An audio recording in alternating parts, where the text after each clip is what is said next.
पूर्व मंत्री एवं भाजपा विधायक संजय पाठक की मुश्किलें बढ़ती ही जा रही हैं। सहारा जमीन घोटाले में संजय पाठक के खिलाफ जांच तेज हो गई है। शुक्रवार को शिकायतकर्ता मनु दीक्षित ईओडब्ल्यू पहुंचे, जहां उन्होंने ईओडब्ल्यू के अधिकारियों के सामने सहारा जमीन घोटाले को लेकर संजय पाठक के खिलाफ अपने बयान दर्ज कराए। दीक्षित ने बयान दर्ज कराने के बाद मीडिया से चर्चा करते हुए बताया कि उन्हें ईओडब्ल्यू की तरफ से बयान दर्ज कराने के लिए नोटिस जारी किया गया था, जिसके बाद वो करीब 4 बजे ईओडब्ल्यू पहुंचे और यहां उन्होंने अधिकारियों के समक्ष अपने बयान दर्ज कराए। उनसे करीब आधा घंटा तक ईओडब्ल्यू के अधिकारियों ने बयान लिए। दीक्षित ने बताया कि शहर जमीन घोटाले में बेशकीमती जमीनों को औने पौने दामों में संजय पाठक की कंपनियों ने खरीदा। इसके लिए न ही कोई टेंडर निकाला गया और न ही कोई सूचना जारी की गई।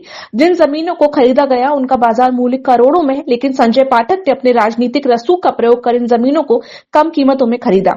इतना ही नहीं, ये पैसा सुप्रीम कोर्ट के आदेश के अनुसार निवेशकों को वापस लौटाना था, लेकिन ऐसा नहीं किया गया। अब तक निवेदक अपने पैसे के लिए कोर्ट के चक्कर काट रहे हैं। लगभग 1 माह पूर्व मध्य प्रदेश में सहारा इंडिया परिवार, जिसने विभिन्न नामों से रियल एस्टेट कंपनियां बनाई थी, जिनमें निवेशकों के हजारों करोड़ रुपए गरीब निवेशकों के जमा थे, जिनकी भूमियां मध्य प्रदेश के विधायक श्री संजय पाठक जी के पारिवारिक कंपनियों द्वारा माटी मोल दामों पर खरीद ली गई थी। भोपाल, जबलपुर एवं कटनी में सारी संपत्तियों को मात्र 98 करोड़ रुपए में खरीदा गया था, जबकि इनकी बाजार मूल्य 1000 करोड़ रुपए के लगभग था। इसमें माननीय सुप्रीम कोर्ट के एक निर्देश का भी उल्लंघन किया गया भोपाल वाली संपत्ति के विक्रय के संबंध में, कि माननीय सुप्रीम कोर्ट का स्पष्ट निर्देश था कि पैसे जो भी होंगे वो सेबी सहारा के जॉइंट अकाउंट में जमा करवाए जाएंगे, पर ये जॉइंट अकाउंट में जमा न करवा करके सीधे सहारा इंडिया की सब्सिडरी कंपनियों में जमा करा दिए गए। तो ये इसमें दूसरा विषय था।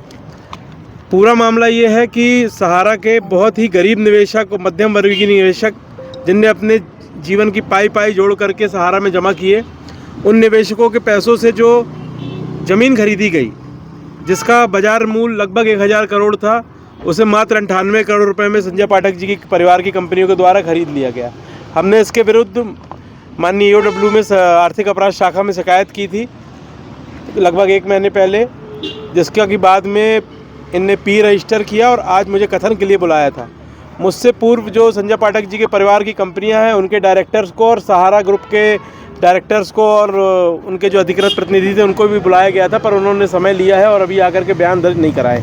आपसे क्या पूछा गया और आपने क्या बताया उनको? जी, मैंने उसमें आज कुछ जो पुरानी शिकायत की थी उससे जुड़े कुछ नए तथ्य भी बताए हैं और उन नए तथ्यों को भी रजिस्टर कराया गया, और साथ ही मेरी शिकायत पत्र थी और मेरे जो कथन थे उनकी पुष्टि कराई गई है, और उसमें इस चीज़ का वेरिफिकेशन हुआ है कि ये कथन जो थे वो मेरे ही हैं और ये जो उसमें हस्ताक्षर हैं और जो शिकायत में जो सारे दस्तावेज हैं वो मेरी जानकारी के अनुसार सही हैं। इस मामले में संजय पाठक के अलावा और कौन कौन लिप्त है? सर, संजय पाठक जी के परिवार की कंपनियां हैं, उनके परिजन इसमें शेयर होल्डर हैं, उनके ही परिजन इसमें डायरेक्टर हैं, तो वो चीज़ तो सामने दिख रही है। बाकी और कौन कौन लिप्त है या नहीं लिप्त है, वो जांच एजेंसियों के पास सारे दस्तावेज हैं, वो उसमें जाकर के जांच कर सकते हैं। बाकी लोगों कब तक बयान होंगे? मतलब सर, मेरे तो आज उनने बुलाया था, मैं आज ही आकर के बयान दे दिया। बाकी लोग कब आते हैं नहीं आते हैं अपनी सहूलियत के हिसाब से वो तय करेंगे। तो नोटिस जारी हुआ था आपको क्या? जी, मुझे नोटिस जारी हुआ था। जी, आपका नाम बता दीजिए पूरा। मैं मनु दीक्षित, आशुतोष मनु दीक्षित। जी सर, आप कुछ पूछ रहे थे? मैं ये कह रहा था कि 1000 करोड़ रुपए की जमीन 98 करोड़ में कैसे चली गई? कैसे चली गई सर? ये मक्सी रोड है जो सहारा स्टेट भोजपुर रोड में, वहाँ पर मात्र 42 लाख रुपए एकड़ ज़मीन बेची गई है, जबकि आप वहाँ जाकर के पता करेंगे तो बाजार मूल्य वहाँ कम से कम 6 करोड़ 7 करोड़ 8 करोड़ रुपए एकड़ है। तो आपका कहना है कि कलेक्टर गाइडलाइन पे भी कुछ सामने दी गई?